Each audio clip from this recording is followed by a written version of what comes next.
Hello and welcome to Shop Talk with Dan the Man. Today's video we're going to review this.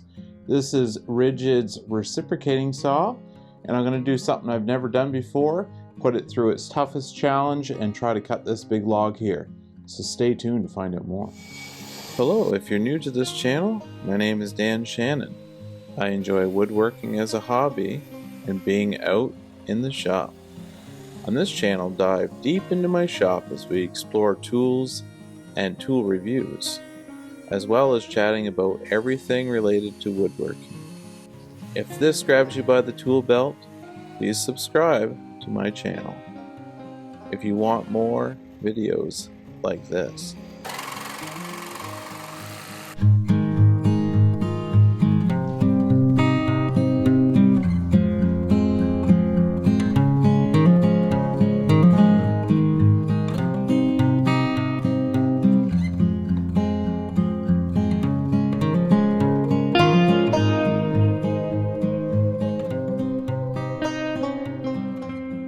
Welcome to Shop Talk with Dan the Man. Today's video we're going to review this.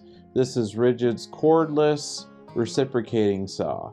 Let's check out the model right now. It's R8646.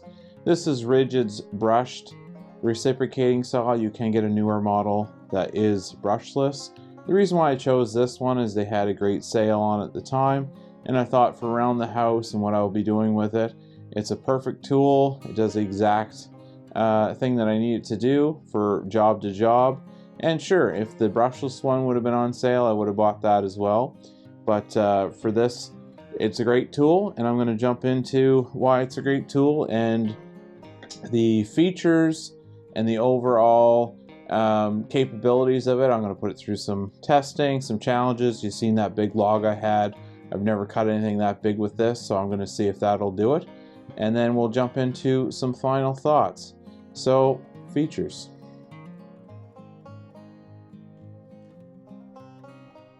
So the features on this tool, there's not a whole lot to it as far as features go. On the end here you have a lock and unlock, and this is for your trigger. So it's unlocked right now, and then when you lock it, it locks it in place so you cannot apply power to the tool. And then we'll take the battery off, so you just slide it towards and then take it off, and of course you can see that's where it gets mounted on the end of the handle. You have your trigger here. This is variable speed, so as you apply pressure it'll change the speed that the blade goes. And that's pretty much it for this end of the saw. And as we move forward, you can see there's vents for heat. So if you use this all the time, all the way around it has vents. So if the motor overheats, it'll actually cool down quite quickly. You got a nice rubber grip going towards the blade. And you notice here up front, there is a release. So this is your lock and release for your blade. So how that works is you just twist it and pull your blade out. So your blade comes out very easily. This is a long blade, 9 inches long. Get shorter ones, I'll jump into that a little bit later on. Slide it back in, you just line it up on the inside and it just locks in place like that. So perfect. And when you want it out again, you just slide that back, pull the blade out, put it down. That's the end of your blade. And it's auto, so it's perfect. You've seen how quick I can take the blade out, put the blade in. I'll show you how to do that on a separate clip. And then on the end here, you'll notice there's a shoe. It's called a shoe, and this keeps your straight edge. So if you're cutting a 2x4, you're coming down on a 2x4, keeps it so it doesn't rock, because a lot of times, especially if you have a longer blade, it'll get a little wonky. I recommend using a shorter blade depending on the cut that you're trying to make, but a longer blade will flop around. So you want to make sure your end's planted nice, give you a nice straight edge. So that's what this is for. It rocks back and forth, the shoe. And there is 2 adjustment bolts here. You can loosen them to make this longer or shorter. And I would recommend, depending on what you're using for a blade size, so obviously something this long, you're cutting something big. But if you didn't have any other blades and you're in a pinch and you still had to use this one with a small piece of material, I would loosen those bolts, bring this out, and that would cut your blade length down. So that's a great feature that they incorporated in this tool. But as far as the aerodynamics of it, it feels good in the hand. Vibration, it's your typical recip saw, so you do get some vibration, especially if you're using it for a long time. But I really like how Ridgid does the rubber, you know, kind of material on the tool itself. Gives you nice grip. Same with the handle, same idea. So that's pretty much it for the features of this tool. And I'm going to show you how to change the blade and also the different types of blades that you can do with this saw. So let's jump into that. Okay, so let's go over the blades. You can go on Amazon, you can get so many different brands of blades. The thing to remember is your installation has to be this exact one. They're pretty much universal. There might be a slightly different tip on the end depending on the brand, but for the most part I've only seen this type of connection for these recip saws. And to put this blade on the tool, as I mentioned in the features, you have your lock and unlock. You just twist it towards yourself, and then your blade, you can see with the end there, you just line it up and it goes in very easily. Just line it up here and you can tell that it's locked in. Don't have the battery on. That's a good safety thing when you're loading and unloading your blade, just in case for some reason the trigger gets pressed. But you do have that extra safety with the lock, but I keep that on when I store it, just in case the battery's on and someone comes in and tries to engage the trigger. What's great about this unit as well is you can reverse the blade. So say you're doing this cut that's downward, and sometimes you have to turn the unit over and cut upward. If you're cutting a stud or a wall, you might have to be above and cut it at a different angle depending on the situation you're in. What's great about this machine is you just twist it again, turn your blade around, and slide it back in again. So you can cut upwards this way or flip it around and then cut downwards. But you can also flip the machine around. I've done both. It's quite a bit easier to have it still in the same position. It's more comfortable, and then you can cut upwards. Just make sure you're not anywhere close to the blade, obviously. But you know, I've cut studs out of walls, and this is a great feature to be able to swip the blade around at a moment's notice. Just give it a flip, and then continue your cut. So very, very well done, Ridgid, on this tool. And I think there's a lot of other brands that have a similar setup. So just kind of go online and check on that. And like I said before, this shoe is adjustable. So if you got a long blade, you know, you might have to adjust that accordingly. But I also went on Amazon, and I've never used these blades before. I'm not sponsored by Shale, but these are great blades. I'm going to give them a trial. I heard a lot of good reviews, so according to online, they're great blades, and I'll put them through the test to see if that's the true. So Shale is the brand, and I'm just giving it a demo today to see what it does. But what I like about this compared to other packs that I've bought for blades is this comes in its own case, which is great, and they're different sizes. So as you unroll this package here, you flip this up, that protects the blades. And these are all individually wrapped blades, so depending on what you're cutting, in this case you can get into metal. So these are smaller blades, so if you're cutting, like, say, a pipe, these would be the blades you'd want for cutting pipes, nice and small. If you have something that's any longer and you're cutting, say, a small pipe, you'll have that excess blade flopping around doing some weird stuff. So you definitely want to pick your blade to the job that you're doing, 100%. And of course, as you go up the line here, you notice they're getting bigger and bigger. So if you're cutting something that's fine, like metal, there's a longer size of metal blade. And then you get into the wood blades. So here's a smaller wood blade. So if you're cutting, say, 1/2-inch piece of pine, you don't need a whole lot of blade length. So you can just use a smaller one. Whereas if you're cutting outside and you're cutting limbs or anything bigger, you would want one of these 9-inch blades to make sure you can cut through the entire material. But I wouldn't recommend using these 9 inches on, say, an inch product that you're cutting, just because there's too much play on the end when you're cutting. It's it's flopping around, so it doesn't make for a good cut. So that's what's great about buying a set like this. It's very inexpensive as far as cost, so I'll find out whether the value is there for the money I paid as far as performance. But yeah, it's all in one case, and I can literally just look at the job I'm doing and then line up with the blade that I would need to use to cut what I'm cutting. So that's a little preview on the blades and how the blades work in the machine, and also the different types of blades that you can buy based on the job that you're doing.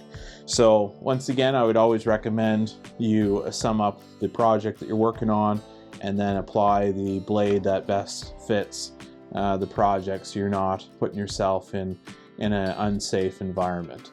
So you got a view on the features, and then we went over the blade options for this tool and the different lengths you can buy. You can get even longer ones, some custom ones. I'm not sure what you would use those for exactly. I guess if you're cutting something even larger. But like I said, I'm going to try that big log and see if this will cut through it. I'm curious myself, A, to see what the blades are like, and B, to see whether this machine is capable of cutting through that log. So let's jump into the hands-on now. Okay, so now we're going to do the hands-on. So here I have a piece of flooring. It's quite thin, so I swapped out my blade. So I looked at the cut that I was about to make, and I had the bigger 9-inch blade on, and obviously this is overkill for this piece of wood, so I swapped it out for a smaller size. And you can do that with a kit that you have, so you can assess the project and of course apply the correct blade just for safety. So I have my board clamped down. Sometimes if you're out on a job, you might not have clamps available, so stabilize it with one hand and then use your saw. But if you want to use two hands on your saw, get a good grip on it for different angles, recommend clamping down your workpiece before you start. So let's dive in. So I have the lock unlock, so you can tell the speed. The trigger is adjustable for the speed, so it's sensitive based on how much you pull on the trigger, which is great when you start off a project. You can do low speed and then eventually pull the trigger all the way and have that adjustable power when you need it, because a lot of times you want to cut in full force right away. So I really like that feature on this particular saw, so you can start off your project. So I'll start in slow and then work my way up.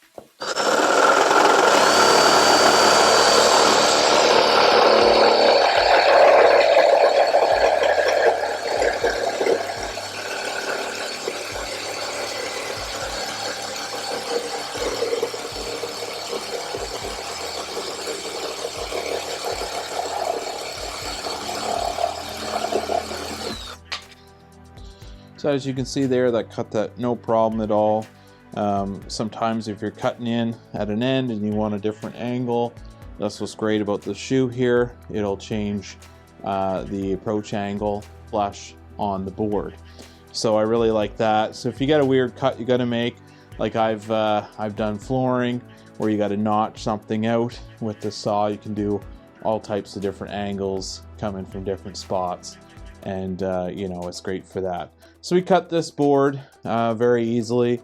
It's not a straight line. If I wanted it straight, I could use some sort of a square and then run my shoe along that to give it a straight cut. But this is not really the type of tool I wouldn't say that you're going to use for technical cutting to make it really accurate.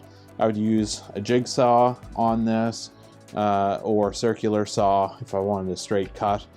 This is more for I would say demolition type of carpentry, or you know, cutting up decks. If you need to cut beams or joists, I would use this in a heartbeat to remove that, or a wall. So yeah, let's jump into our next piece of wood that we're gonna try and see if this will cut. All right, so actually, believe it or not, I've used this tool a lot outside with trees. So there's a lot of times you cut down a tree, there's branches, a whole stack of them, especially if you cut down a huge tree. So I used to take the chainsaw, which is quite dangerous, and cut up these smaller branches to put them in the fire. Well, in this case, I can just take this tool and do the same type of process. So it's very quick and easy. Just put your saw there, and it cuts the branch, no problem. So you can cut it up into finer, different size pieces. So yeah, you can cut it up into smaller pieces. So when I had a big poplar tree that I took down in the yard, I was able to cut it up, the smaller branches. With the saw, it was way safer than using a chainsaw. Because with the chainsaw, you get finer branches, and the chain will actually snag and could come back and take you. So with this saw, there's a lot less that could go wrong as far as your personal safety.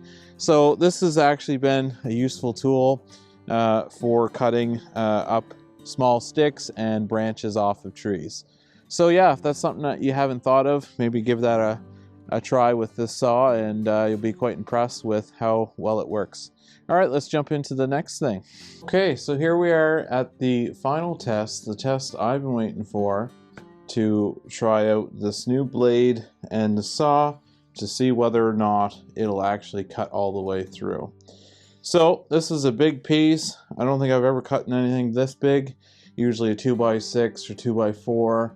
I cut out some walls and different things. But yeah, this is the biggest thing I've ever cut. Okay, so here's our last and final demo as far as the hands-on, what this tool can do.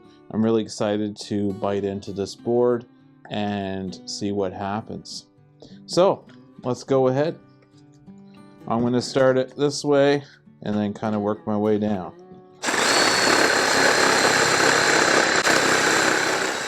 So I have a crazy story to tell you about how this recip saw got me out of a jam.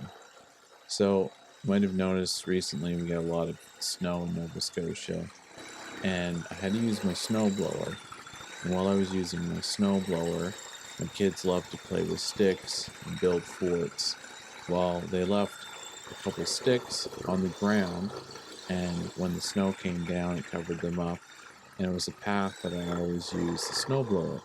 So as I was using the snowblower, the stick came into the snowblower and got wedged between the auger and the flywheel. So it jammed the snowblower up, and I shut it off.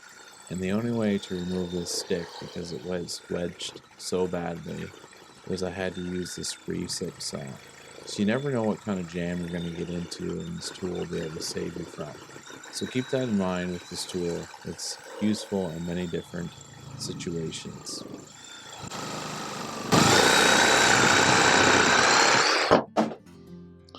Well, I'm quite impressed with A, the blade, and B, the saw.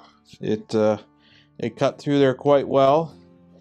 I would say it took a little bit of time, but I think also if I would have had a 4 amp hour, that was the max power edition instead of just a regular lithium battery for my personal usage, this would give this a little bit more juice. It wouldn't bog down as much because it does impact your tool and how it functions.